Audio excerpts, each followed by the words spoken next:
Palavra da Verdade, com Hernandes Dias Lopes.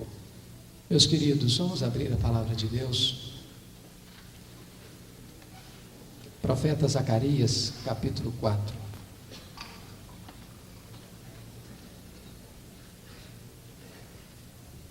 Versículo 6.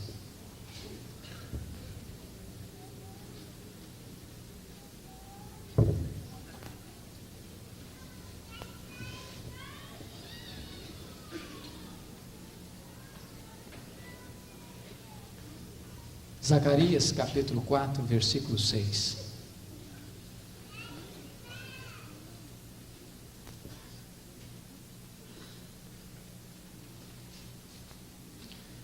Prosseguiu ele e me disse: esta é a palavra do Senhor a Zorobabel, não por força, nem por poder, mas pelo meu Espírito, diz o Senhor dos Exércitos. Pelo meu Espírito. Curva a sua fronte, filho, mais uma vez.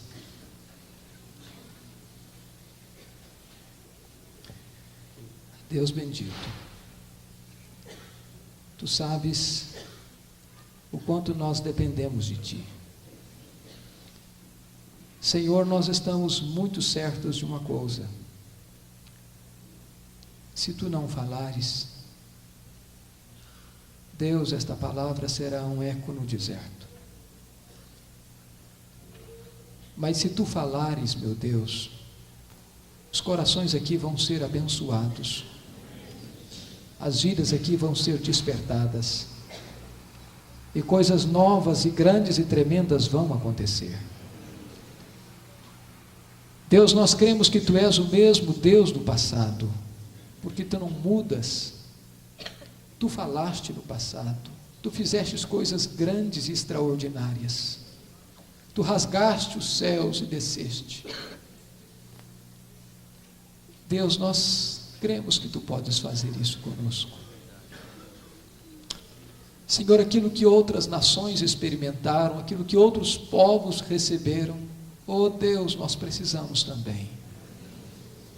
Estamos cansados de ver, Senhor, prosperar nesta pátria o engano, o erro, a mentira, o satanismo, a idolatria, a feitiçaria. Senhor Deus, levanta a tua igreja, sopra sobre ela o teu Espírito, Senhor.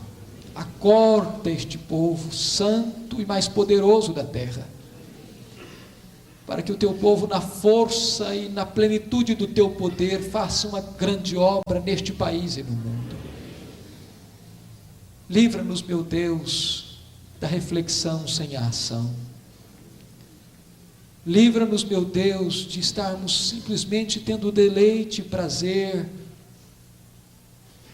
na comunhão, mas não fazendo desta comunhão uma força para ir alcançar outros.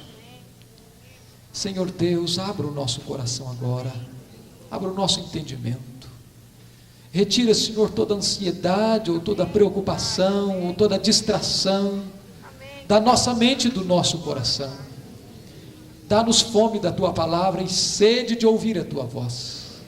É o nosso clamor e a nossa necessidade, em nome de Jesus, amém. Queridos, eu quero falar nesta manhã sobre a ação do Espírito de Deus e afirmar que, se não fora o Espírito Santo de Deus, possivelmente nenhum de nós estaria aqui nesta manhã. Se não fora o Espírito de Deus, a igreja de Cristo não existiria, porque é o Espírito Santo quem nos batiza no corpo de Cristo, é o Espírito Santo quem nos enxerta no corpo de Cristo. Se não for a obra do Espírito Santo, o inferno estaria mais abarrotado do que está, o mundo estaria arruinado e chafurdado no mais pestilento lodaçal da iniquidade. Mas glória a Deus, Porque o Espírito Santo existe, porque Ele é Deus, e porque Ele age, e porque Ele intervém agora, aqui em nossa vida. Eu gostaria de dividir, irmãos, esta palavra em duas partes distintas. A primeira trazendo uma perspectiva histórica, e a segunda fazendo uma aplicação bíblica. Quando penso na questão histórica a respeito da pessoa do Espírito Santo, eu vejo que a igreja de Deus tem uma grande dívida para com a pessoa do Espírito Santo. Porque historicamente a igreja não deu a devida ênfase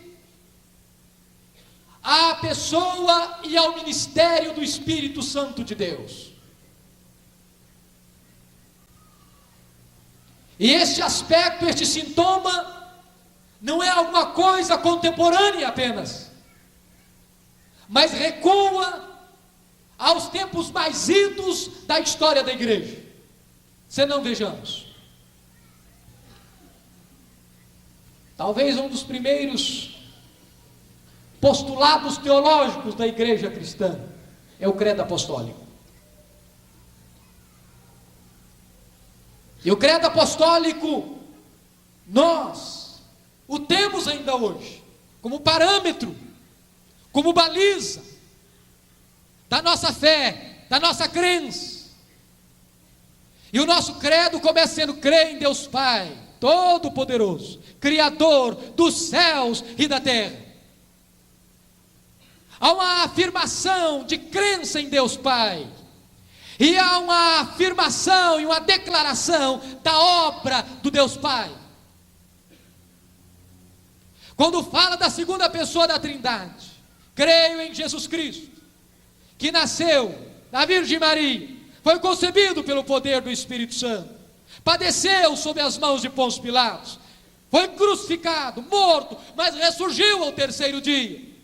E nós declaramos então que cremos em Jesus, e nós declaramos também sobre a obra e o ministério de Jesus. Mas quando o credo apostólico vai falar sobre a terceira pessoa da Trindade, apenas está dito lá: creio no Espírito Santo, ponto final. Não há uma letra sequer, não há uma palavra sequer sobre a obra do Espírito Santo. E a história da igreja, de certa forma, herda este aspecto de negligência sobre a pessoa e a obra do Espírito Santo. Eu creio que o credo apostólico está correto no que diz, mas ele falha não no que diz, mas no que não diz sobre a pessoa do Espírito Santo.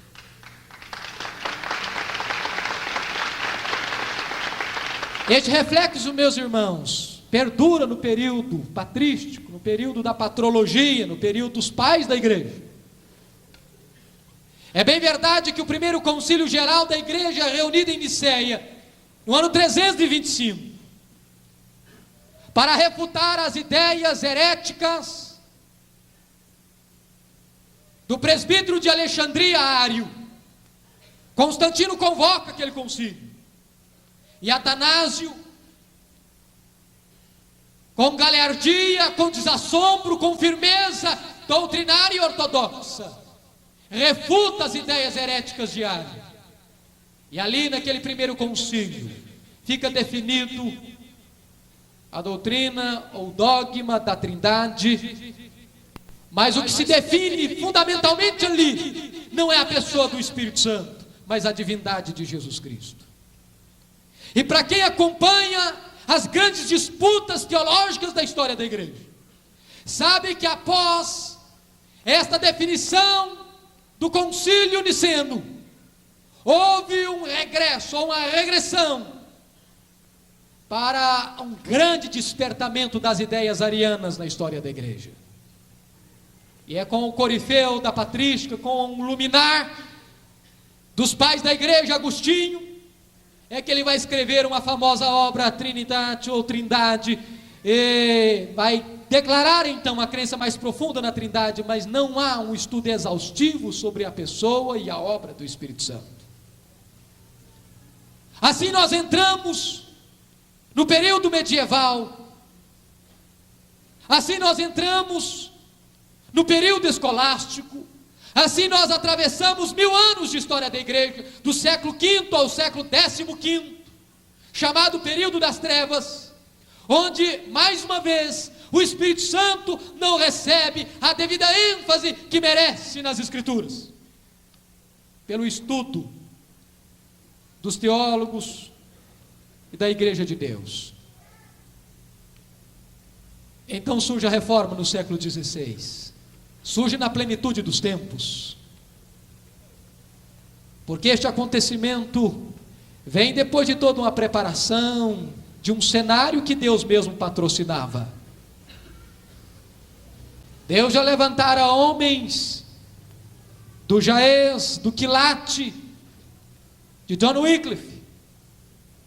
Deus já levantara homens da estatura de Jerônimo Savonarola.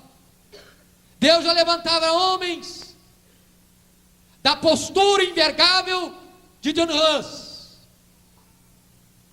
Deus já levara a humanidade inteira a se preparar para aquele que seria o segundo maior evento da história da igreja, a reforma do século XVI. John Gutenberg descobre a imprensa, e desta forma a Bíblia pode ser traduzida, a literatura pode agilmente, celeremente chegar nas mãos das pessoas, e na plenitude dos tempos, em 31 de outubro de 1517, ergue-se o lábaro da reforma. E é o reformador genebrino João Calvino que muito cedo vai escrever aquela obra que seria o ponto fundamental da reforma, As Institutas da Religião Cristã. Escreve 4 livros, porque ele escreve um esboço do credo apostólico, dividido em 4 partes. Creio em Deus Pai, creio em Deus Filho, creio no Deus Espírito Santo e creio na igreja. Desta forma, então, João Calvino, no 3º livro das Institutas, ele faz um relato, ainda que panorâmico, da pessoa e da obra do Espírito Santo. E isto lhe deu o epíteto, o adjetivo de teólogo do Espírito Santo. Mas foi só no século XVII que o maior teólogo da Inglaterra, John Owen, escreve o primeiro grande clássico sobre a pessoa e a obra do Espírito Santo. Os séculos se passaram, e é nos tempos modernos que o grande educador, político e teólogo holandês Abraham Kuyper vai escrever o grande segundo clássico sobre o Espírito Santo. E Abraham Kuyper chegou a afirmar que se os ministros não derem crédito à obra do Espírito Santo, eles darão pedra em vez de pão ao seu rebanho.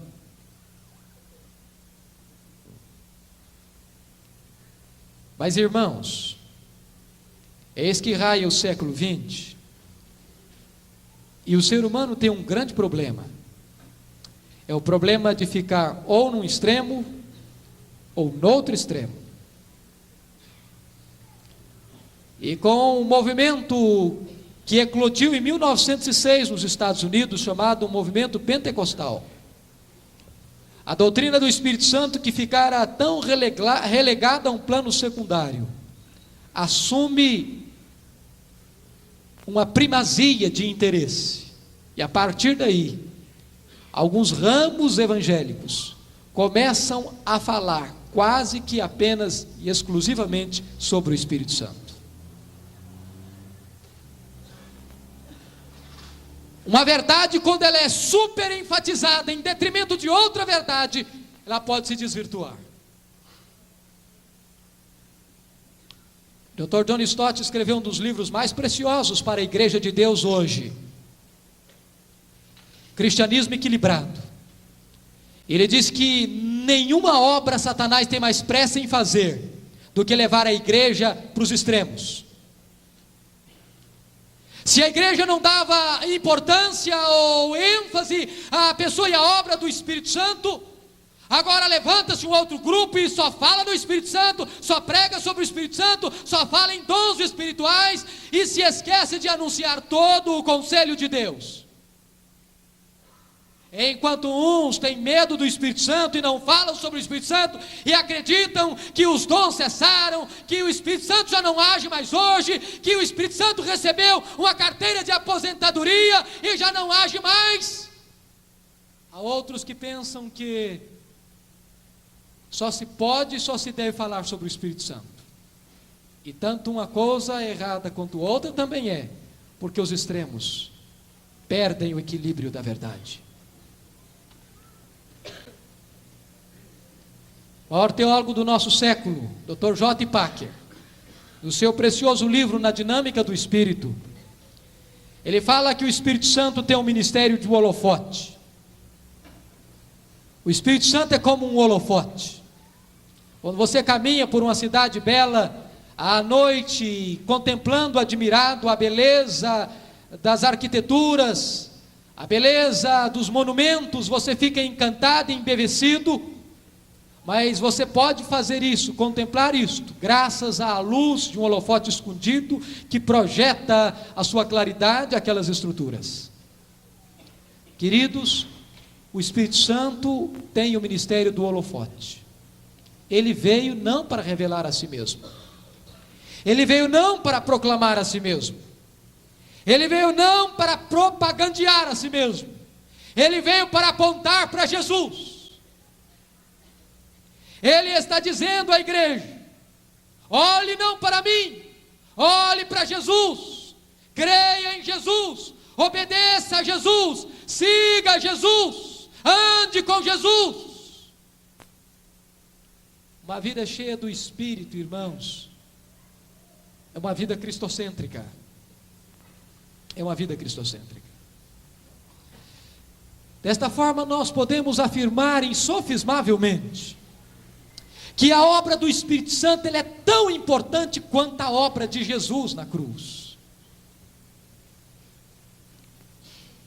Porque a obra de Jesus, realizada no Calvário, e na manhã daquele domingo da ressurreição, seriam ineficazes. Estas obras seriam ineficazes se o Espírito Santo não a aplicasse no coração do pecador. O Espírito Santo é quem aplica este bendito remédio aos corações necessitados.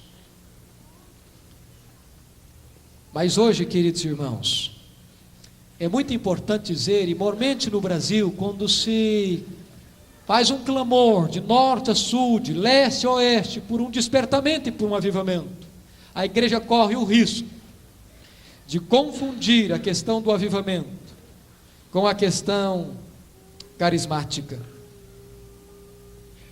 Muitas pessoas, quando se fala em Espírito Santo, elas imediatamente concentram apenas nas questões carismáticas, na questão dos dons, e especialmente os chamados dons de sinais.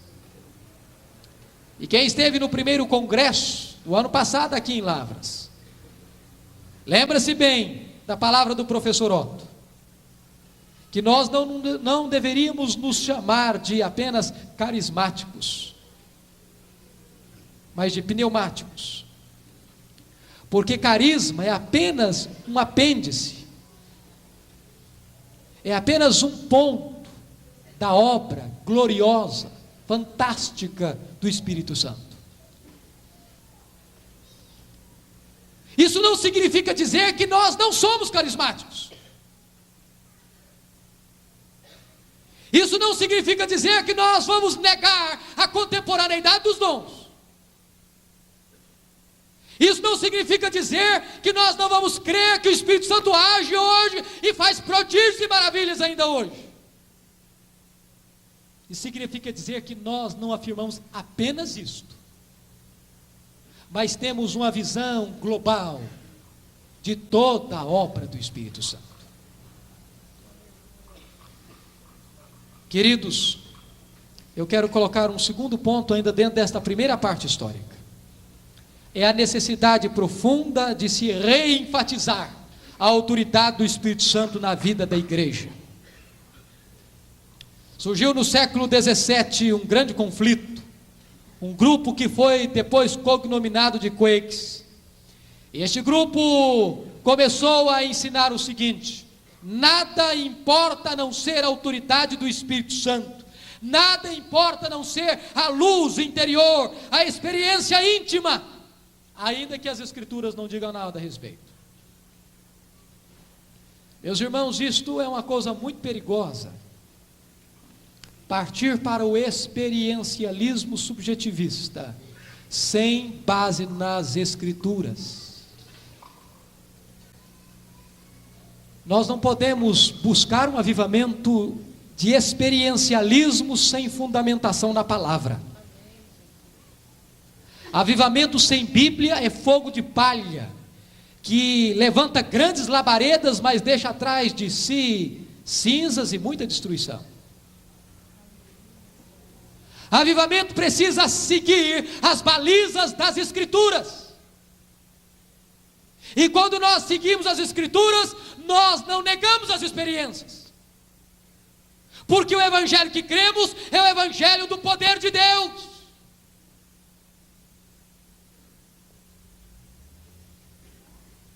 A Bíblia diz que o Espírito Santo dirá tudo o que tiver ouvido. Irmãos, o Espírito Santo tem compromisso com a palavra. Espiritualidade sem Bíblia é misticismo. Avivamento sem doutrina é fogo de palha, é pieguice, que não dá em nada. Nós não precisamos, irmãos, arredar uma vírgula da doutrina bíblica, ortodoxa, reformada, calvinista, para buscar avivamento.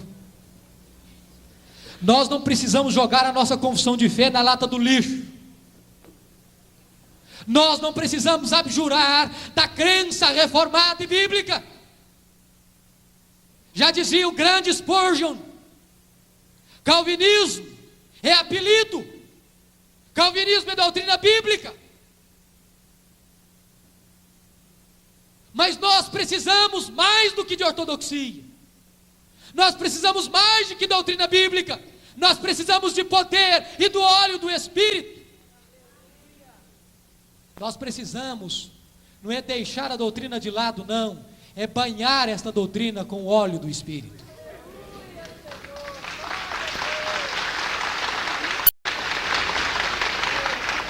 Mas irmãos, há um outro extremo. Se há este extremo de buscar um experiencialismo, um subjetivismo, e correr atrás apenas de coisas movidas pelo vapor das emoções, há um outro perigo. É o perigo de negligenciar assintosamente a autoridade do Espírito Santo na vida da igreja. O Espírito Santo é Deus, é aquele que nos guia toda a verdade, é aquele que dirige a nossa vida.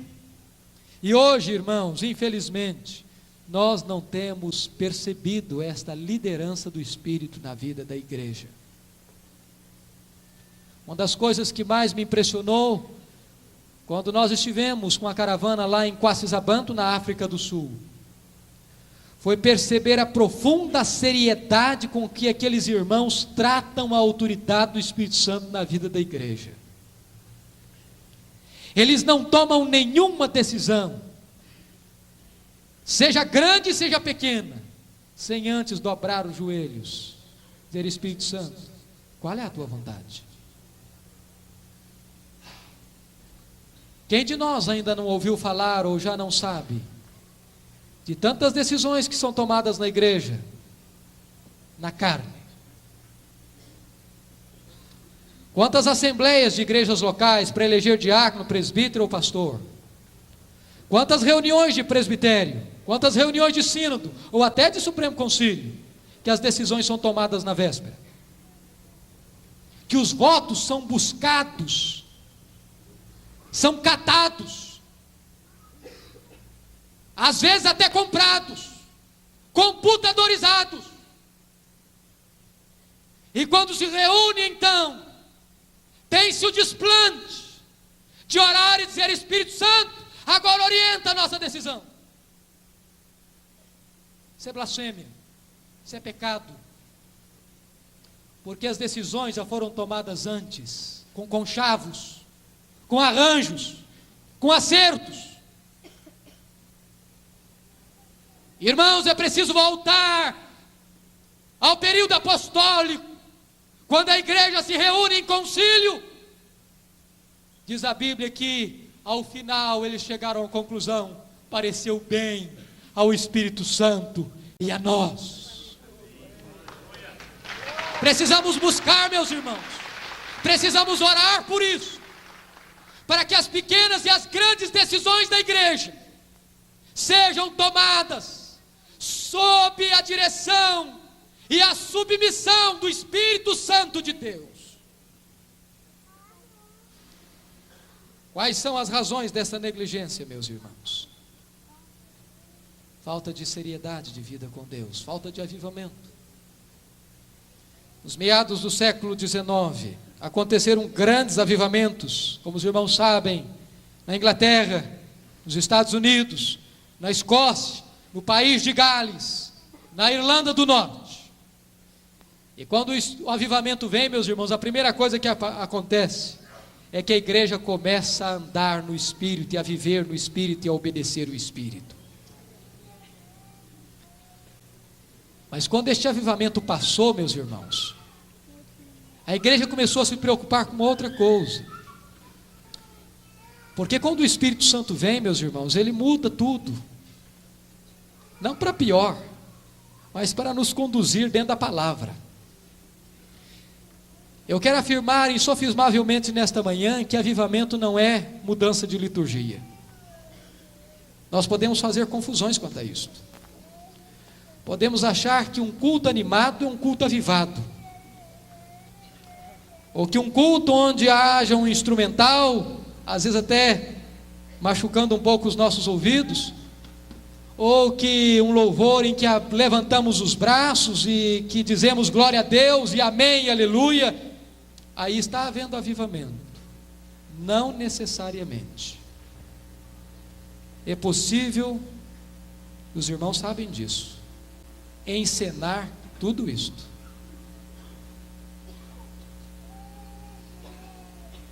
Nem avivamento é culto onde haja um silêncio sepulcral. Mas eu afirmo uma coisa: onde há avivamento, a liturgia muda. Muda no sentido de que há agora temor de Deus. Há agora santidade no coração. Há agora liberdade do Espírito com ordem e decência. Porque às vezes nós achamos que as duas coisas são contrárias e mutuamente exclusivas. Não são. Liberdade do Espírito não é contrário de ordem e decência. E nem ordem e decência significa engessar o culto sem liberdade do Espírito. Uma das coisas que mais me admirou lá na África foi ver a simplicidade do culto. Simplicidade, mas com liberdade do Espírito. Mas eu quero afirmar o seguinte, irmãos: depois do avivamento, normalmente a igreja começa a falar num culto solene. E a palavra culto solene na época, depois daquele avivamento, significou o seguinte: a capacidade intelectual do pastor passou a ser mais importante do que a consagração deste mesmo pastor e o enchimento do Espírito Santo deste mesmo pastor. E quando, irmãos, a igreja começou a dar mais atenção à erudição sem unção, ela começou a enfatizar formas e cerimônias, e o ministério erudito sem espiritualidade apagou o Espírito Santo. Eu quero dizer, queridos, que o problema não é a erudição, Se nós podemos ter erudição, tanto melhor, mas com unção, mas com revestimento de poder, porque espiritualidade não é contrário de intelectualidade. Os homens mais cultos, cheios do Espírito, podem fazer muito mais. Mas com esta ênfase da igreja, a igreja começou a ter depois disso medo do entusiasmo. Medo do entusiasmo. E eu não sei se você tem um berço presbiteriano como eu, mas talvez você tenha este mesmo problema. Medo do entusiasmo, medo dos excessos, e devemos ter medo de excesso mesmo, porque excesso não agrada a Deus. Mas o grande problema, meus irmãos, é que com medo do excesso, nós corremos para um outro extremo, e nos fechamos no nosso chamado culto solene, mas como o Dr. J. Parker diz, solene, mas morto. E eu fiquei muito impressionado com o Dr. J. Parker, porque eu jamais podia esperar que ele fosse dizer isso no seu livro. Mas ele diz que existem muitos cultos que em nome da solenidade estão mortos, e ele diz, não tem nada mais solene do que um cadáver. J. Parker disse, olha, se você botar um defunto no caixão, com um terno azul marinho e uma gravata de vermelha de bolas brancas, e cercá-lo de flores, é uma coisa extremamente solene, mas está morto. Irmãos, nós temos que ter muito cuidado com isto. Eu temo muito isto, porque via de regra nossa igreja tem muito medo até mesmo de orar. Eu sei que a igreja tem alguns traumas com divisões, eu sei, nós já sofremos com isto, por várias vezes. Mas irmãos, nós sofremos porque tantas vezes se buscou uma vida de despertamento e de avivamento sem Bíblia. E avivamento sem Bíblia provoca divisão mesmo. Mas nós não podemos, queridos, por causa do medo dos excessos, deixar de buscar avivamento. Eu sou de uma época, e olha que eu não tenho tanto tempo assim de formado, no seminário, em que se um aluno se trancasse no quarto 10 horas da noite, depois das 10 horas para orar, ele era olhado com muito cuidado, era um risco, era um perigo para a igreja. Não via tantas vezes a mesma preocupação com um outro colega que ia no bar da esquina e tomava um chopp. Nós temos muito medo de ir além das Escrituras, devemos ter mesmo, mas não temos o mesmo medo de ficar aquém das Escrituras. Conquanto que você não seja um pentecostal, não importa que você seja um presbiteriano adúltero, conquanto que você não seja um pentecostal, não importa se você seja um presbiteriano gelado, medíocre. Não, irmãos, em nome de Jesus, não. Nós precisamos entender uma coisa: não podemos abrir mão da doutrina, mas não podemos também abrir mão do poder.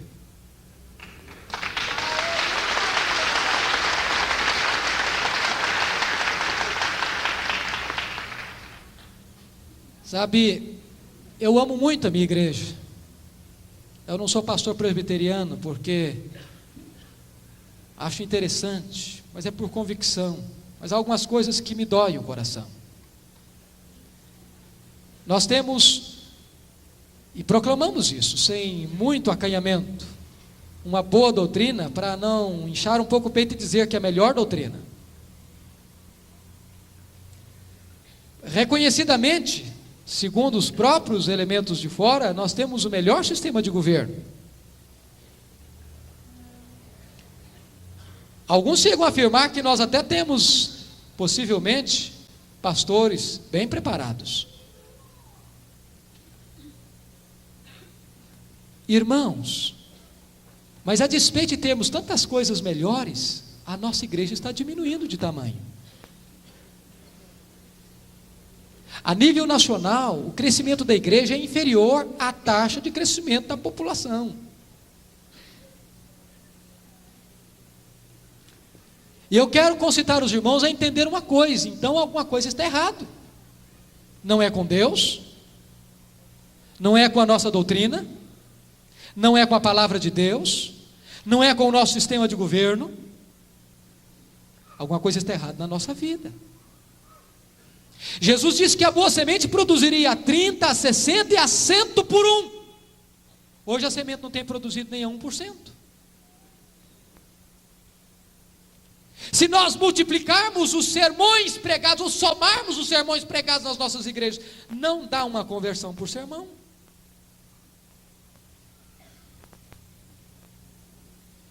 O que é que está errado, irmãos? Falta de poder. E eu creio que a igreja está consciente disto. Glória a Deus, porque isto é um bom começo. Mas precisamos começar a perguntar, irmãos. A Bíblia diz que a palavra de Deus é uma palavra de poder. O Evangelho é poder. O reino é poder. Por que é que crescemos tão pouco? Diz a Bíblia lá no primeiro livro dos Reis, que quando Elias ressuscita o filho daquela mulher, daquela viúva de Sarepta, e ela fica entusiasmada e alegre, e ela faz uma declaração tremenda: agora eu sei, agora, que a palavra de Deus na tua boca é verdade.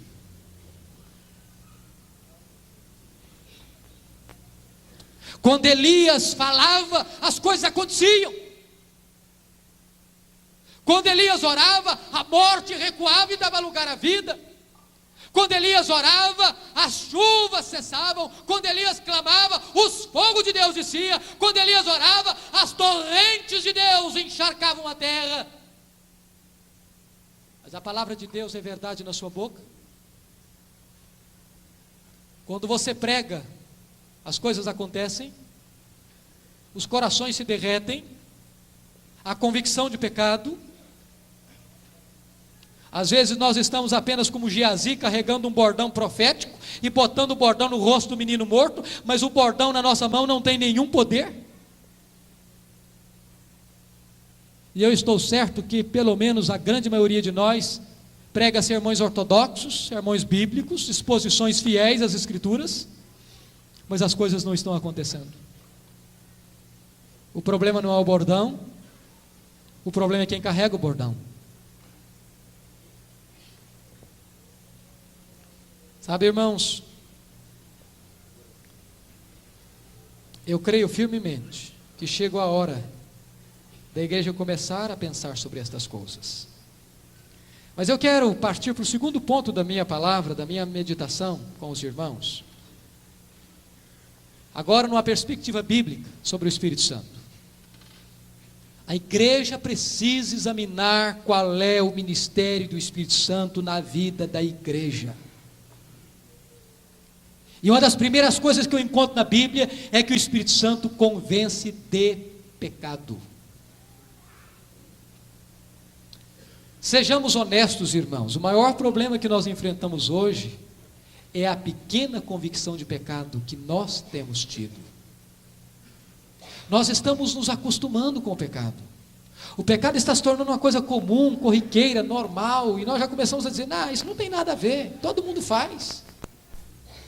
Já é comum, já é normal, nós vamos nos adaptando, vamos nos adequando, vamos nos conformando, vamos nos contemporizando. E meus irmãos, a primeira coisa que precisa existir se queremos avivamento é remover o entulho da nossa vida. Enquanto os poços da nossa vida estiverem como os poços de Isaac, cheios do lixo dos filisteus, não haverá o borbulhar das águas vivas de Deus na nossa vida. Assim como Deus disse para Josué e os seus anciãos, prostrados com o rosto no chão, cobertos com cinza, que oravam por causa da derrota fragorosa que o povo de Deus sofreu, Deus tocou Josué e disse: pode ficar em pé, meu filho, não precisa orar, não adianta orar, tem pecado no meio do arraial. Enquanto não for removido, eu não serei convosco. Enquanto não for removido, não podereis resistir aos vossos inimigos. Deus não deixa a igreja vencer se há pecado no meio dela.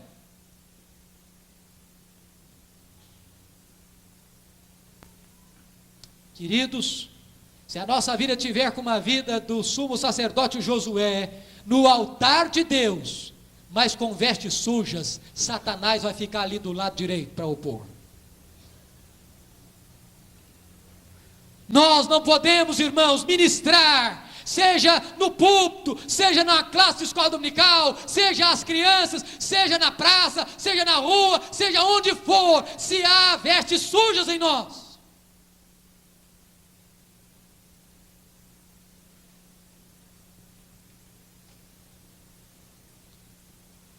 Os irmãos sabem que no século passado houve um grande avivamento na Escócia, berço do presbiterianismo. E uma igreja presbiteriana já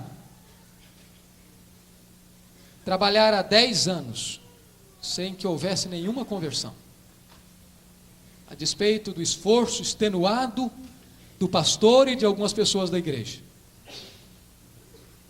E de repente vazou um comentário, um murmúrio na igreja, que um presbítero, líder, estava em adultério. E aquilo trouxe um mal-estar profundo na igreja, e o pastor imediatamente vai procurar aquele presbítero e lhe diz 2 coisas: irmão, eu quero lhe dizer 2 coisas. Primeiro, se você for inocente, eu quero sair por esta igreja, por esta cidade, defendendo a sua reputação, porque o seu nome está sendo enlameado e conspurcado. Segundo lugar, se você é culpado, eu quero ficar do seu lado e ajudar você a romper com este pecado, a deixar este pecado e acertar a sua vida com Deus. E aquele presbítero começou a chorar e disse: pastor, não apenas é verdade, como não é toda a verdade. Há 10 anos eu estou em adultério, há 10 anos eu estou amarrando a vida desta igreja. E naquele mesmo domingo, aquele presbítero foi à frente da igreja e em lágrimas confessou o seu pecado, arrependeu-se do seu pecado. Naquele mesmo culto, 10 pessoas se renderam a Jesus. E dentro de poucos meses, aquela igreja presbiteriana liderava um grande avivamento naquela cidade. E o fogo de Deus incendiou a Escócia no século passado. Irmãos, é preciso atacar isto. Enquanto nós não batermos contundentemente nesta questão do pecado, irmãos, eu sei que é uma mensagem dura e difícil, como nós ouvimos aqui sobre arrependimento, mas se nós não fizermos isso, irmãos, não haverá possibilidade de haver avivamento.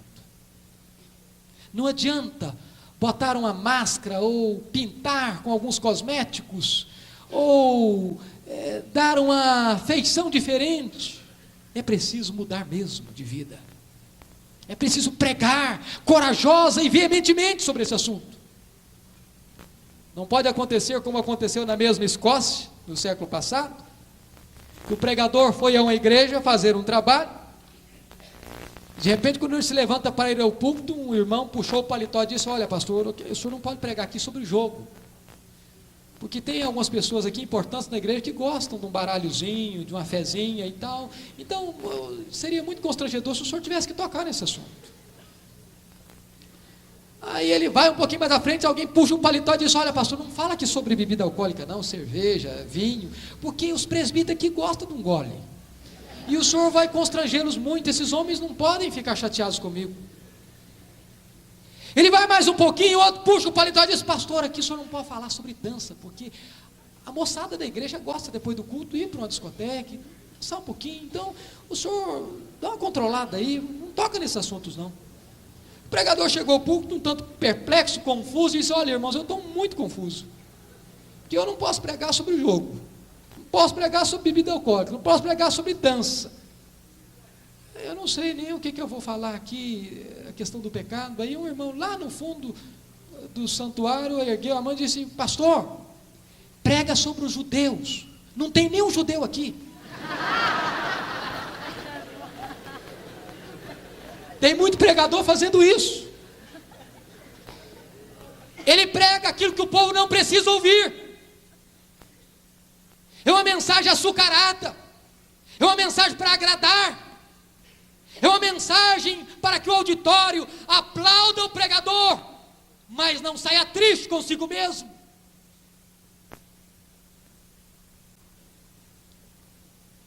Eu gosto muito de ler Antônio Vieira, não por causa da sua teologia, mas por causa da sua beleza retórica.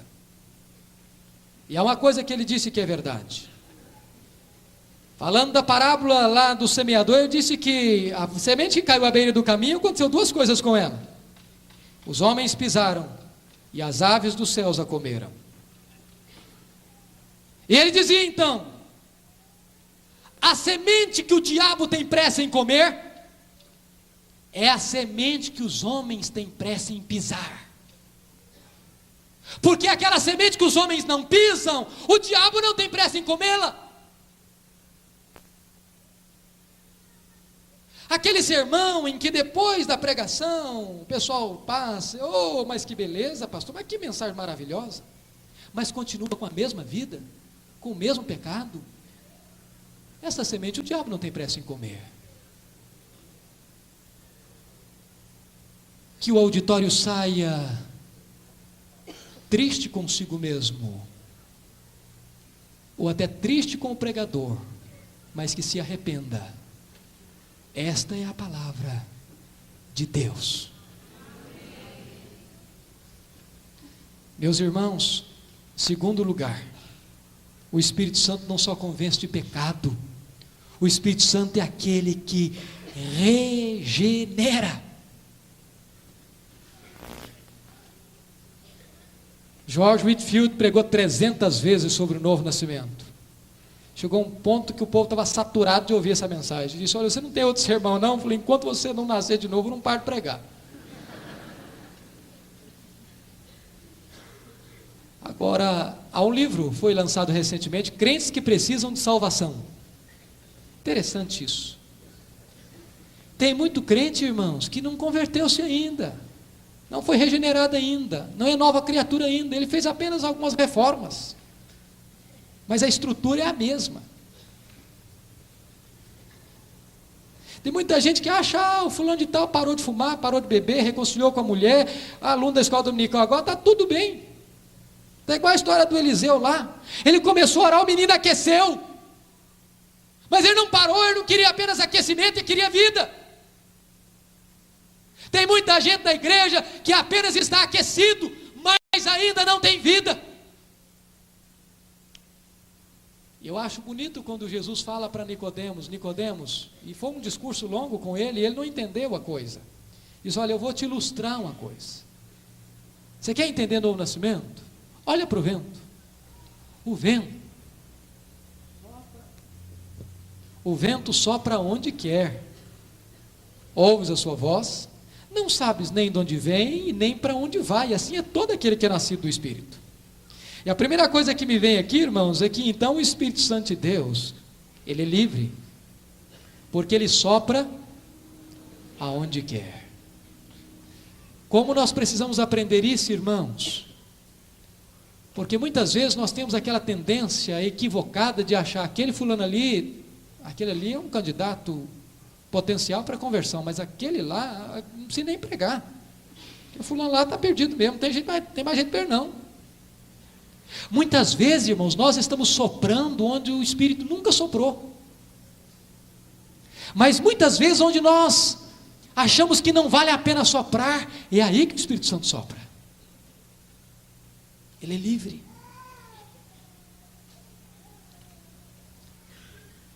Há uns meses atrás nós tivemos lá na primeira igreja presbiteriana de Vitória um testemunho que me marcou profundamente. Quando eu ouvi, num sábado à noite, eu chorei o tempo todo e com um pouco de preocupação eu chamei os presbíteros da igreja.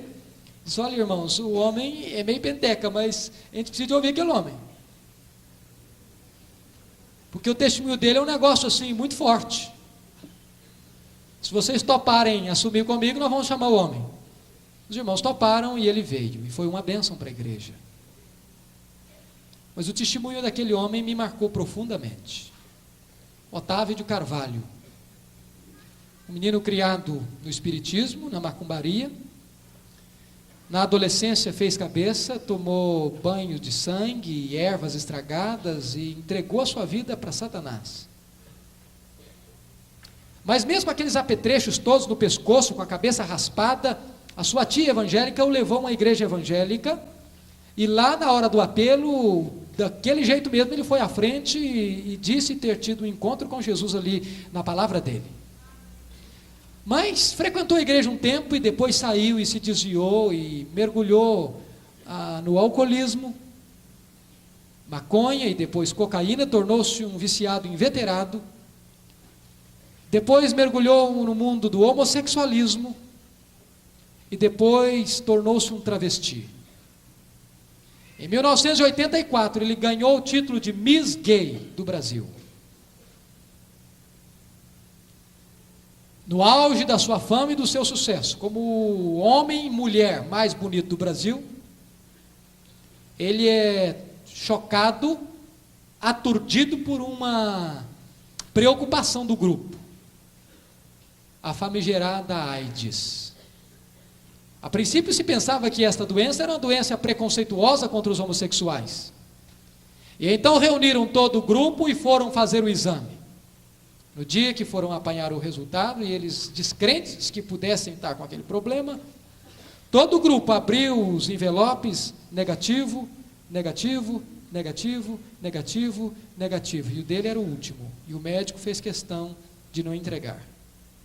E disse: Otávio, que não chamava Otávio, era Monique, você precisa entender uma coisa, é muito difícil, você está com AIDS. E lhe entregou o envelope. Ele, desesperado, correu para sua casa e disse para sua mãe. A sua mãe, mais desesperada, ficou e disse: não é possível, não podemos acreditar, vamos ao médico da nossa família, isso não é verdade. Foram e fizeram o exame, e enquanto fizeram o exame, ele correu em outros laboratórios e fez novamente os exames, e todos eles, positivo, positivo, positivo, estava com AIDS. Nesse momento a sua mãe lhe convidou para pular do apartamento e suicidar junto com ele. Disse: não, mãe, eu não vou fazer isso. 6 meses depois, a doença o apanhou. Dores, febre de 40 graus que não revertia, enfraquecimento, e foi levado para o hospital, e lá ficou 20 dias internado num hospital e num quarto de aidéticos, onde todo dia morriam. A situação era caótica, desesperadora. O médico lhe deu alta, ele veio para casa, mas logo depois ele sentiu dores terríveis, escondeu da sua mãe, mas logo depois contou outra vez, e ele voltou para o hospital. E lá ficou 4 meses, com seu pulmão totalmente infeccionado. A doença já tomara o seu corpo. Naquele quadro horrível, de suor melado, de desarranjo, de diarreia ininterrupta, de febre de 40 graus constante, de desespero, de massacre, de tortura, houve um dia em que ele disse: antes que a AIDS acabe comigo, eu acabo com ela. E disse: eu vou me suicidar. E resolveu levantar-se da sua cama e pular a janela, enquanto a enfermeira estava distraída, mas quando ele enceta a caminhada, seus olhos são distraídos por uma televisão no canto do quarto. Nunca tinha televisão ali. Ele, enquanto empacou, a enfermeira percebeu o movimento e impediu que ele fizesse qualquer outro intento, e ficou informado que a televisão era de um colega de quarto que estava morrendo de AIDS, E ele então foi lá pedir permissão para ver um pouquinho a televisão. E bateu no pé do Sebastião e disse: Sebastião, eu posso assistir um pouco a sua televisão? E o Sebastião, com o radinho grudado no ouvido, disse: pode, eu não gosto disso aí. Eu falei: mas por que você trouxe se você não gosta?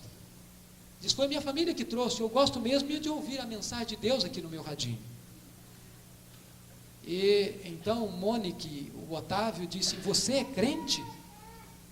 Ele disse: graças a Deus, agora eu sou crente. E então o Sebastião perguntou para ele: e você é crente? Ele disse: eu já fui, mas veja como eu estou. Era uma mulher. E o Sebastião, com muito esforço, se levantou da sua cama e estendeu-lhe o dedo e disse: agora eu entendo. Entende o quê? Agora eu entendo. Deus havia me confirmado no coração que aqui neste hospital eu ganharia uma vida para Jesus. E esta pessoa seria curada, e esta pessoa iria ao mundo inteiro dizer que Jesus é o Senhor dos senhores, é o Deus Todo-Poderoso.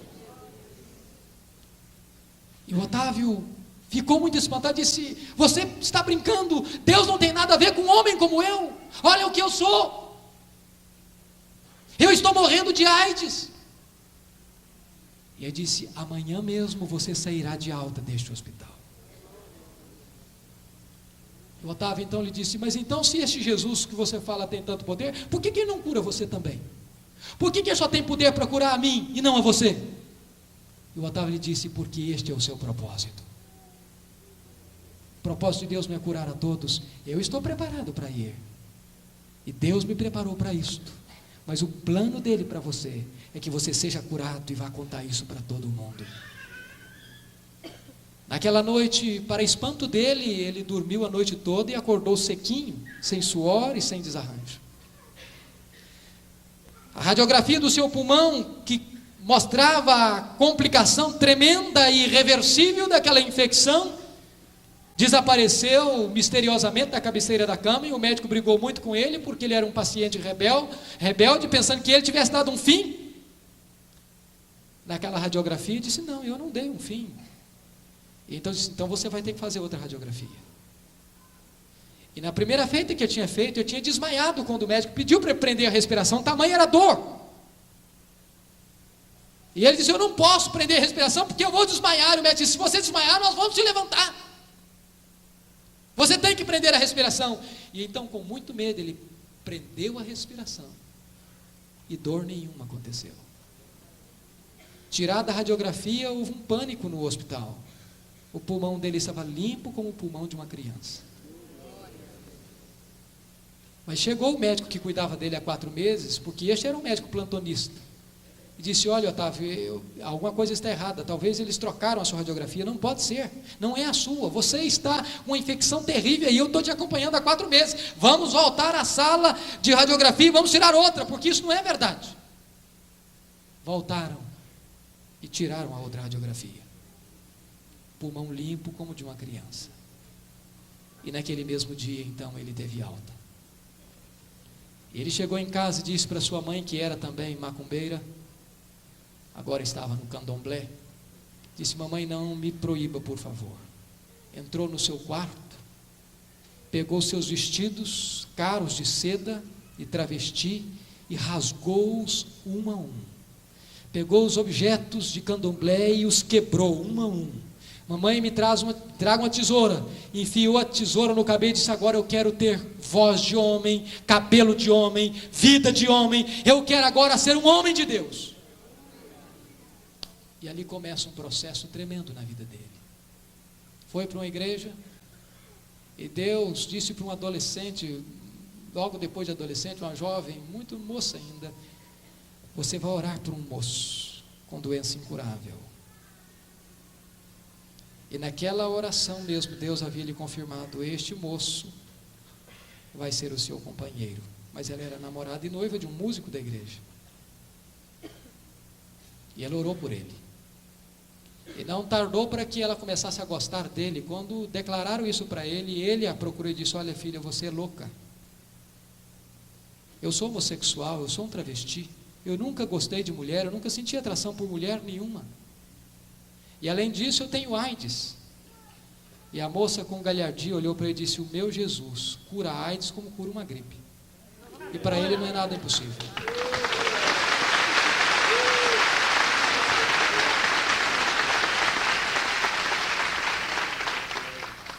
Para encurtar a história, os dois se casaram. Deus mudou os sentidos naturais dele. E ele disse: eu tive uma lua de mel absolutamente normal, tenho uma vida sexual absolutamente normal, até que um dia minha mulher ficou grávida. E ele percebeu isso, porque Deus lhe mostrou no coração antes de fazer o exame, e ele teve o ímpeto de chegar diante da igreja e disse: olha, minha mulher está grávida e vai ter um filhinho, ele vai chamar Mateus. E na porta da igreja, a sogra perguntou: vem cá, em que laboratório vocês fizeram o exame? Ele falou: ainda não fizemos não. Eu falei: então você é doido, como é que você vai dar uma notícia dessa na igreja? E correram para os laboratórios para fazer. E em alguns laboratórios negativo, e ele ficou muito espantado com aquilo, até que procurou um terceiro e deu positivo. Mas logo depois foram fazer o ultrassom, o médico lhe chamou de irresponsável, de doido, de maluco, disse: essa criança é cardíaca, essa criança tem sérios problemas, você é um irresponsável, você tem AIDS, você não pode ter filho, e essa criança precisa ser extraída, tirada, abortada.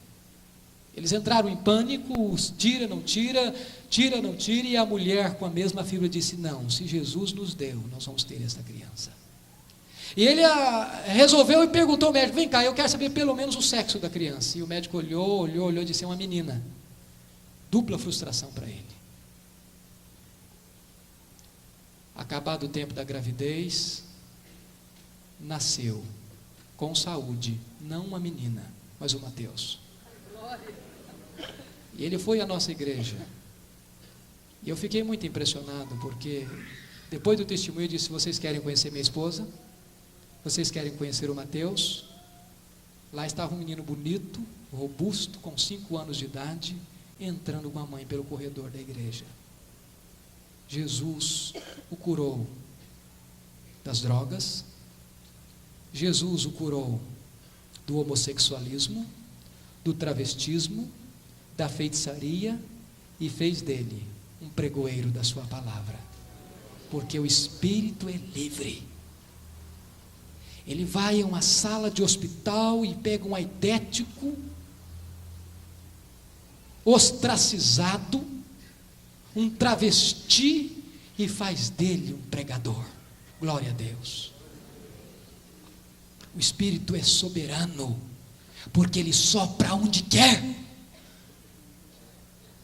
Ninguém dá ordens a Deus do que ele vai fazer. Ninguém diz para Deus: olha Deus, isso aqui o Senhor faz, isso o Senhor não faz, isso o Senhor pode fazer, isso o Senhor não pode fazer. Ninguém dá agenda para o Espírito Santo de Deus. Ele é livre, ele é soberano, ele é Deus, ele está no trono, ele reina, louvado seja o Senhor. Ele é incompreensível, não sabes nem de onde vem e nem para onde vai.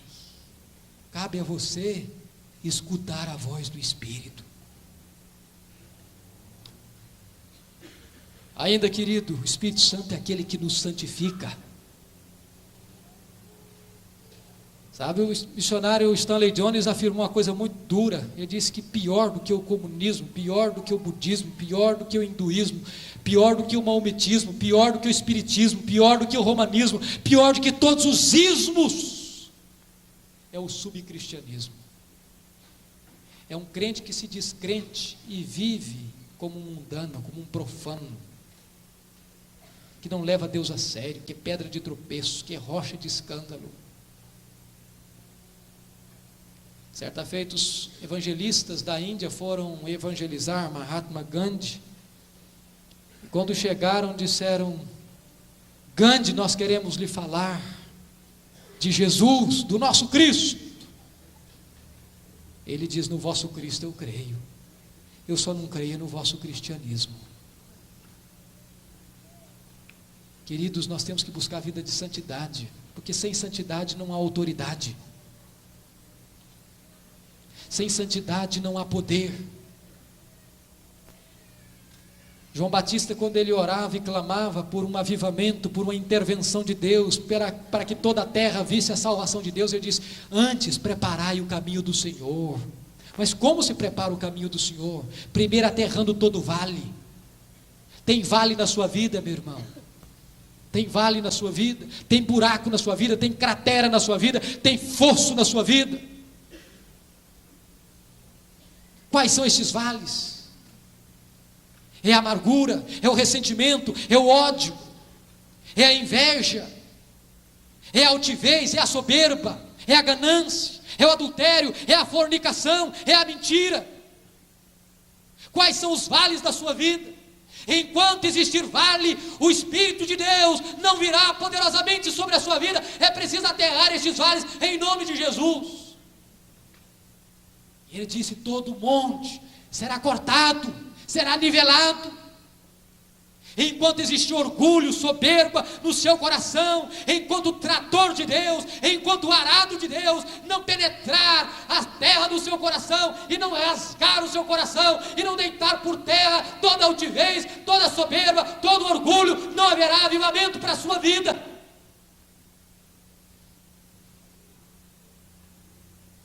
Todo caminho torto tem que ser endireitado.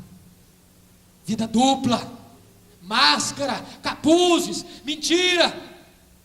Uma vida na igreja, outra vida dentro do lar.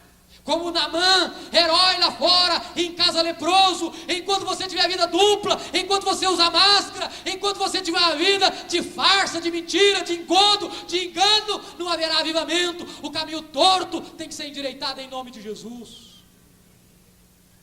O caminho escabroso tem que ser alisado. Caminho escabroso é caminho fora do lugar. Meu irmão, o que está fora do lugar na sua vida? É a leitura da Bíblia? É a oração? Você é dizimista? Ou você está fora do lugar nesta área? Você tem roubado de Deus? O seu casamento está fora do lugar? Você ama a sua esposa? Você se dedica à sua esposa? Você é submissa ao seu marido? Filho, você está fora do lugar em relação à obediência aos seus pais? Você é obediente a eles, submisso a eles, amoroso, compreensivo?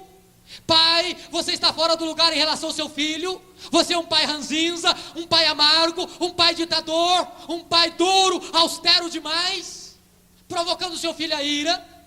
Se você estiver fora do lugar, Deus não pode abençoar a sua vida, e o Senhor não pode manifestar-se através da sua vida. Preparai o caminho do Senhor. Você está fora do lugar em relação à sua igreja, meu irmão? Quem sabe você é daqueles apenas de críticos de obras feitas, que não ajuda, que não coopera, que não põe a mão no arado, que só sabe criticar, que só sabe ver os defeitos, que nunca estimula, que nunca ora, que nunca ajuda, que nunca abençoa. É preciso pôr a sua vida no lugar certo. Preparai o caminho do Senhor. Mas, irmãos, há um outro ponto fundamental que eu gostaria de falar em penúltimo lugar. O Espírito Santo é aquele que nos prepara para sermos santuários de Deus. Não sabeis que o vosso corpo é santuário de Deus e que o Espírito Santo habita em vós? Irmãos, quando eu comecei a entender esta mensagem, a minha vida foi impactada profundamente. Deus habita aqui.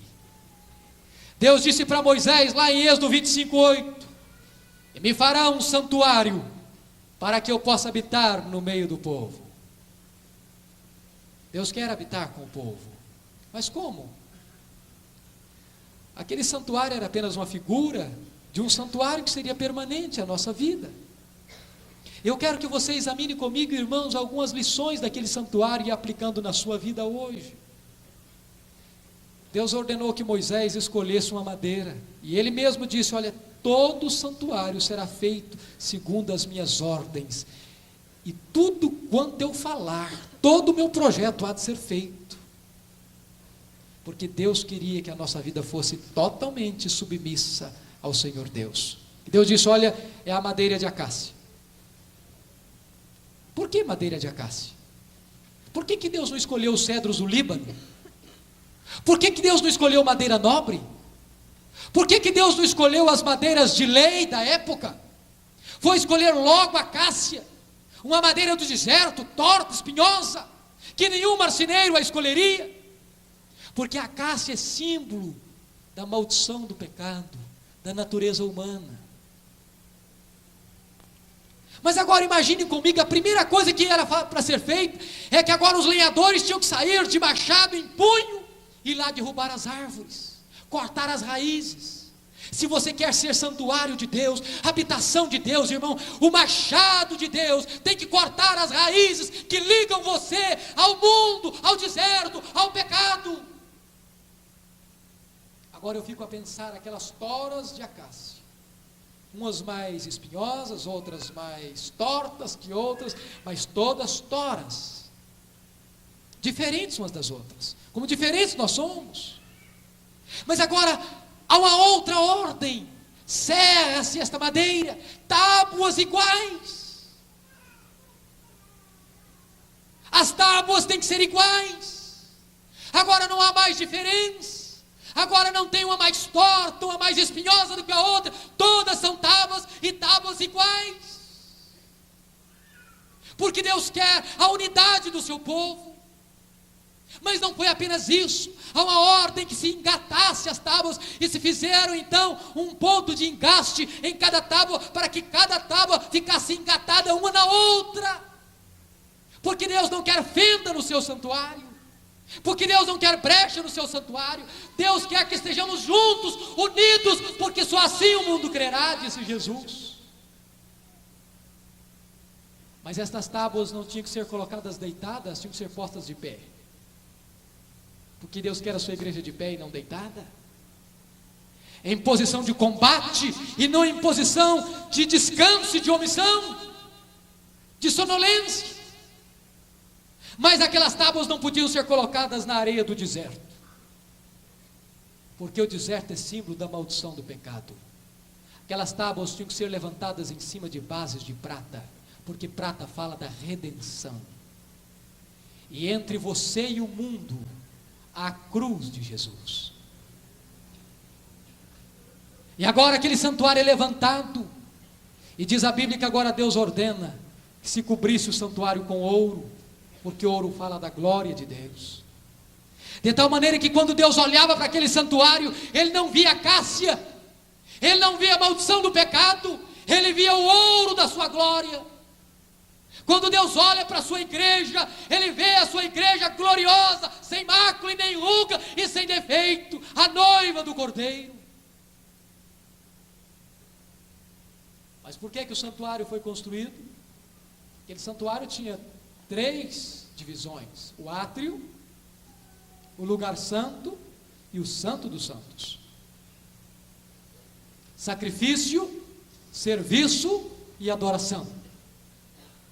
Lá dentro do santo dos santos ficava a arca da aliança. A arca fala de Jesus, e ela foi feita de tábuas de acácia, porque Jesus se fez carne, mas foi toda revestida de ouro, porque Jesus é Deus. Mas a tampa da arca não foi feita de madeira, porque a tampa era o propiciatório, e propiciatório fala de redenção, e redenção é obra exclusiva de Deus. E dentro da arca, 3 coisas: o vaso com maná, porque Jesus é o pão da vida. Lá estavam as tábuas da lei, porque Jesus é a palavra viva de Deus. Lá estava a vara de Arão que floresceu, porque Jesus hoje ressurge dentre os mortos. A vara que morreu lá na cruz, estava seca lá na cruz, arrebenta em gomos, floresce e frutifica no primeiro dia da semana. De tal maneira que quando Jesus entrou no mundo, Ele entrou como o unigênito de Deus, mas quando Ele voltou para a glória, Ele voltou como primogênito de Deus, porque Ele frutificou, porque a vara de Arão floresceu, porque ela deu gomos e muitos frutos, e nós somos esses outros filhos de Deus. Mas irmãos, o que é glorioso é que aquele santuário era portátil, ele era conduzido, e onde aquele santuário ia, lá estava a arca, que era símbolo da glória de Deus, e eles transportavam aquele santuário, E nós somos este santuário. E quando você caminha, meu amado, você então também transporta a presença de Deus com você. Quando você entra em um lugar, aí está entrando Deus, porque Deus está em você. Quando você chega em um lugar, aí está chegando Deus, porque Deus está em você. Você é santuário de Deus. Você transporta a presença de Deus. Se a igreja entender isso, irmãos, muita coisa vai mudar. E eu quero encerrar. Em último lugar, irmãos, o Espírito Santo nos dá poder. Poder. Sabe, Jesus, o próprio Filho de Deus, não abriu mão deste poder. Foi concebido pelo Espírito. Quando foi batizado, diz a Bíblia que enquanto Jesus orava, os céus se abriram. O Pai, o Espírito Santo desceu e o Pai falou. Enquanto Jesus ora, os céus se abrem, o Espírito desce e o Pai fala. Jesus agora, ungido pelo Espírito, é conduzido pelo Espírito, cheio do Espírito ao deserto. Vence Satanás, e diz a Bíblia que Jesus regressa a Galileia no poder do Espírito. E diz que ele entra em Nazaré e toma o livro da lei na mão, o livro de Isaías, e ele lê: o Espírito do Senhor Deus está sobre mim, pelo que me ungiu. E Jesus é ungido mesmo pelo Espírito Santo, diz Atos 10, 38, para curar os oprimidos, libertar os oprimidos do diabo. Jesus tem um ministério no poder do Espírito. E agora, quando os seus discípulos vão começar a obra, ele diz: ficai em Jerusalém, até que do alto sejais revestidos de poder.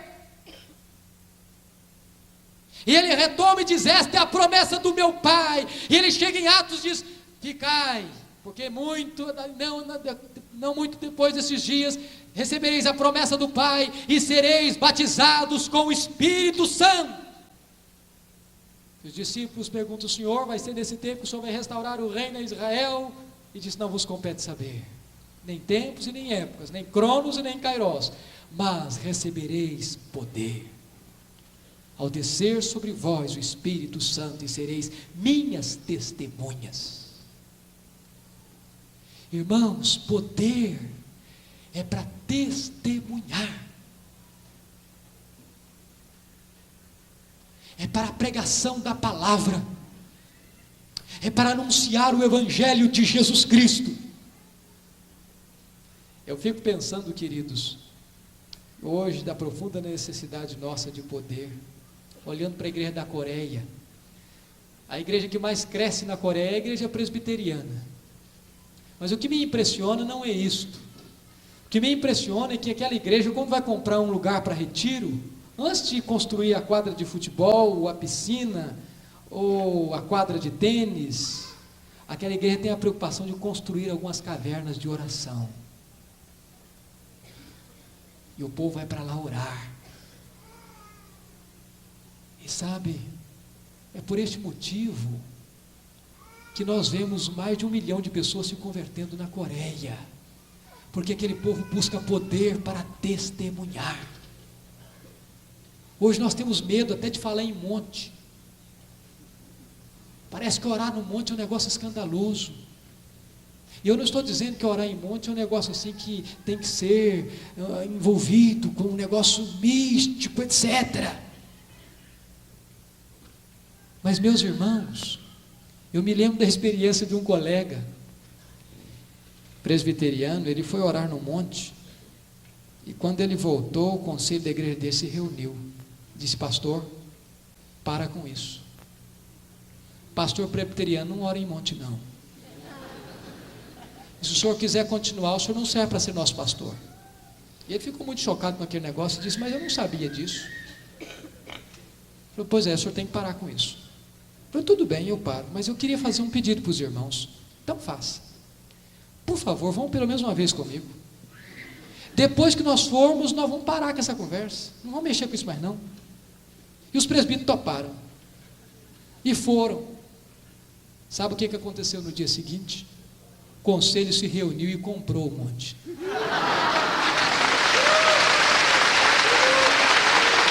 Glória a Deus. Mas isso é o menos. Fizeram do monte um lugar de oração. Mas sabe o que aconteceu? Esta igreja tem hoje 2 cultos por domingo, porque um só não comporta todo o povo. Sabe, irmãos, nós não podemos ter medo de Deus. Nós não podemos ter medo de orar. Nós não podemos ter medo de buscar o Senhor desde que nós estejamos dentro da palavra.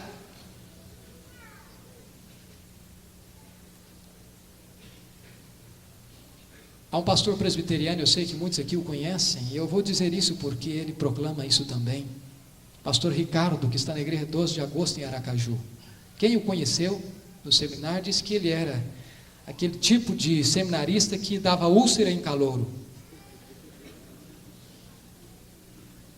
E ele terminou o seu curso no seminário e foi para a sua igreja do mesmo jeito que saiu do seminário. Encontrou uma moçada também no mesmo estilo dele e juntou a fome com a vontade de comer. Não gostava de orar. Mas um dia um grupo de pastores da cidade o convidou para orar. E ele foi. Muito a contragosto, mas foi.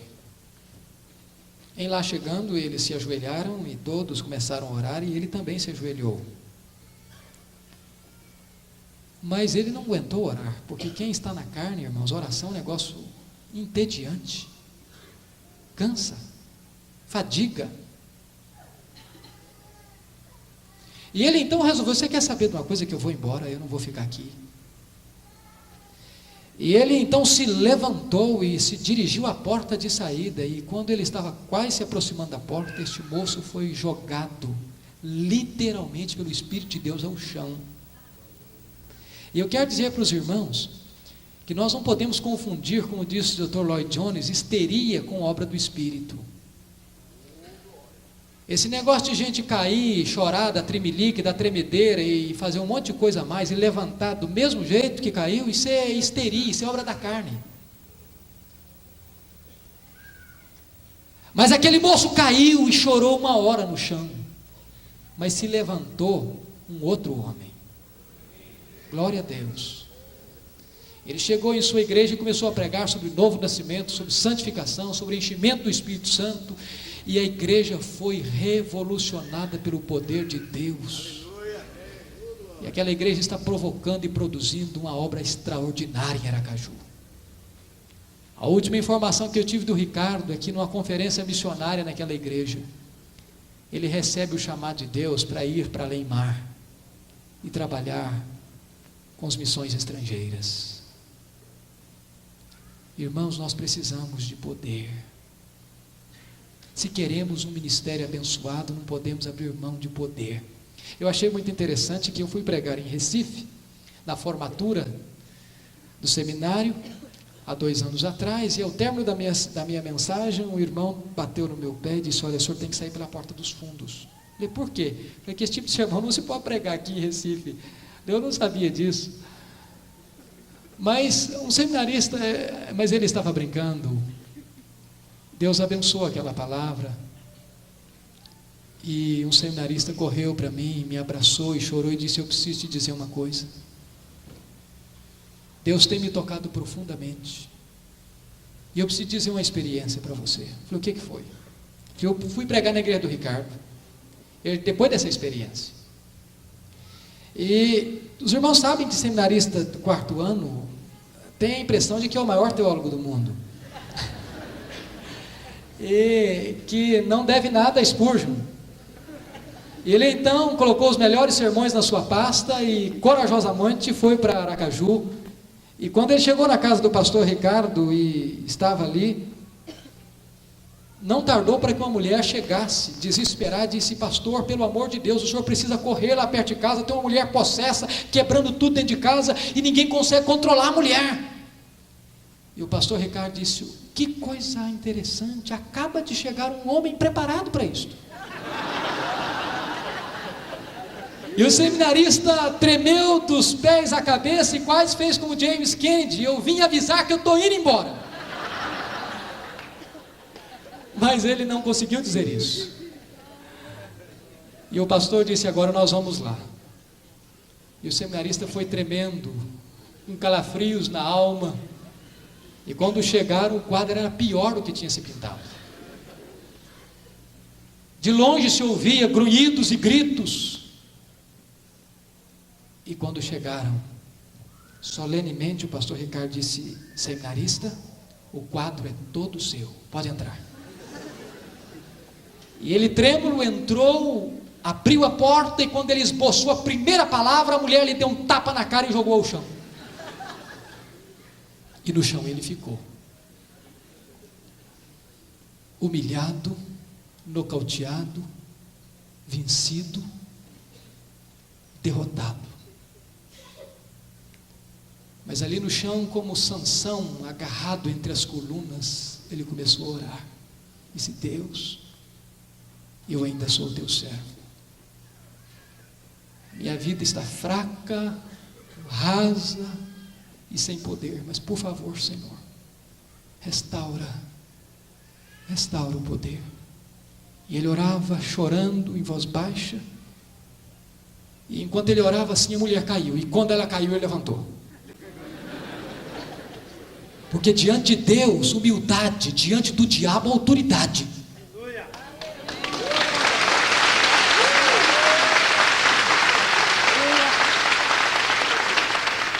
E ele então expulsou o demônio daquela mulher e disse: nunca mais eu quero ser o mesmo homem.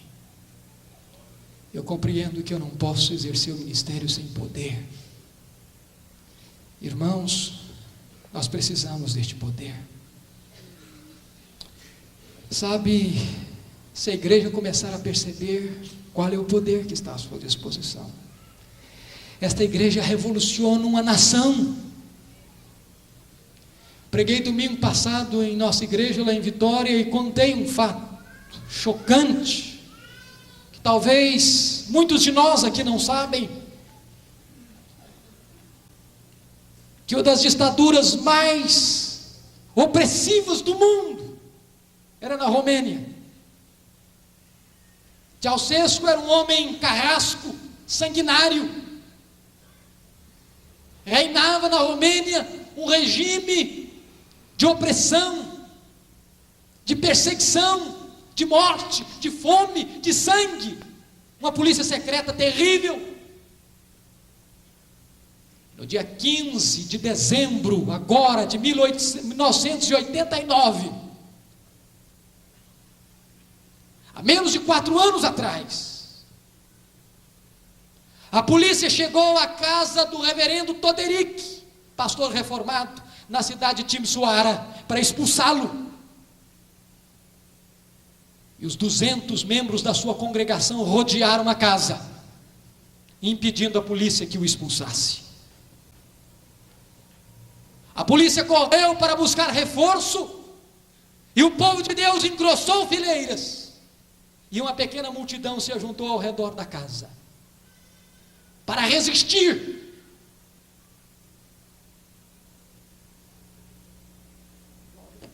Um jovem batista comprou milhares de velas e entregou uma vela na mão de cada um. Isso já era noite, no sábado. E a polícia chegou com as suas armas pesadas, e ele, aquele jovem, acendeu a primeira vela, e uma a uma as velas iam sendo acendidas, e a polícia abriu fogo contra aquela igreja. Dezenas tombavam, mortos, mas aquele povo gritava: liberdade, liberdade, liberdade, liberdade é melhor do que viver na escravidão.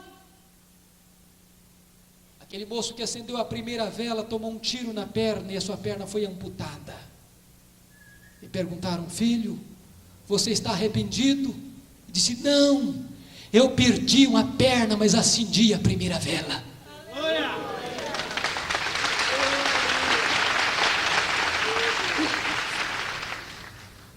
O povo romeno começou a descobrir uma coisa: que a liberdade é maior do que a vida.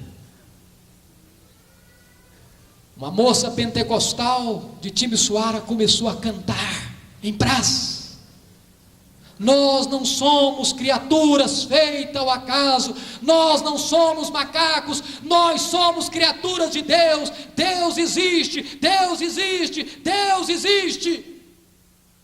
E este lema começou a ser cantado nas praças, nas ruas, e de repente multidões se juntavam nas praças, ao ponto de juntar 100.000 pessoas nas praças, para ouvir os pastores, e clamando em coro: Deus existe, Deus existe, Deus existe. E dentro de 10 dias, Ceausescu caiu.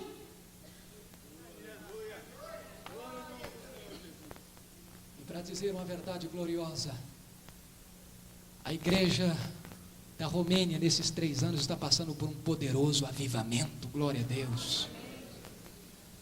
Irmãos, o povo de Deus, revestido do poder do Espírito Santo, pode coisas tremendas, porque o seu Deus é o Deus Todo-Poderoso. Que Deus nos dê graça, filhos, para sairmos daqui no poder de Deus, para destruir fortalezas, para anular sofismas, e para levar este evangelho de poder, e no poder do Espírito, a todos os rincões da nossa pátria, aos becos, aos cortiços, às praças, aos apartamentos, às favelas, para que Deus salve esta nação. Curva a sua cabeça, por favor.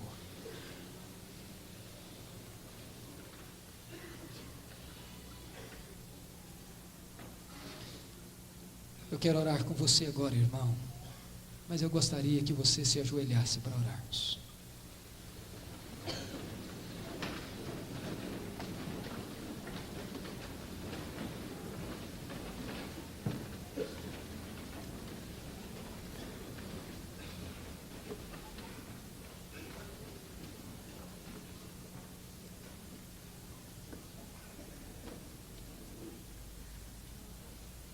Deus querido, nós estamos chegando ao fim deste congresso. Ó Senhor Deus, ateia fogo no nosso coração agora, inflama a nossa vida, Senhor. Deus, nós queremos levar alguma coisa tua deste encontro. Queremos que tu, ó Deus, sacudas a nossa vida, balances as nossas estruturas, a fim de que tudo que não te serve, Senhor, caia agora em nome de Jesus.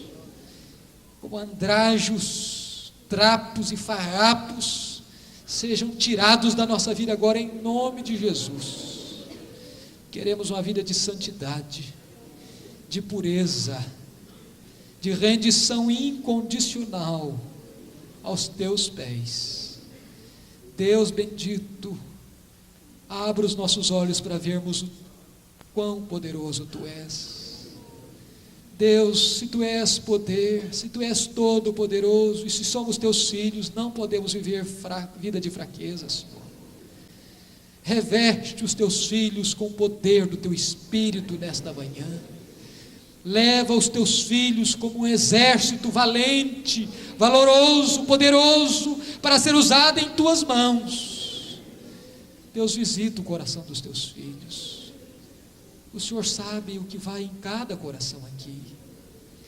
Se há algum coração aqui, Senhor, decepcionado, porque nada aconteceu com ele, desiludido porque não recebeu nenhum toque do Senhor, meu Deus, visita esta vida. Meu Jesus, se as pessoas estão voltando como vieram, meu Senhor, tenha compaixão. Não permita, Senhor, não permita. Antes de sairmos desse santuário, toca a nossa vida, toca o nosso coração, inflama as nossas almas, e faz com que, Senhor, a partir de hoje, haja maior compromisso nosso com a Tua Palavra, com a verdade bendita do Evangelho, com a vida de oração, com a vida de santidade, com a vida de revestimento do Teu poder. Abençoa os Teus filhos e faze de nós, meu Deus, uma igreja viva para o Deus vivo, uma igreja que possa invadir as portas do inferno, uma igreja que possa neutralizar as estratégias do diabo, Uma igreja que possa arrancar vidas do império das trevas. Uma igreja que pode arrebatar vidas do fogo. Uma igreja que possa ter o fogo do Espírito para livrar vidas do fogo do inferno. Ó Senhor, visita o teu povo e abençoa o teu povo. E faze com que, meu Deus, haja frutos deste congresso. Frutos que permaneçam. Frutos de santificação. Fruto do Espírito. Fruto de crescimento da tua obra. Para o louvor da tua glória. Em nome de Jesus. Amém. Glória a Deus. Amém.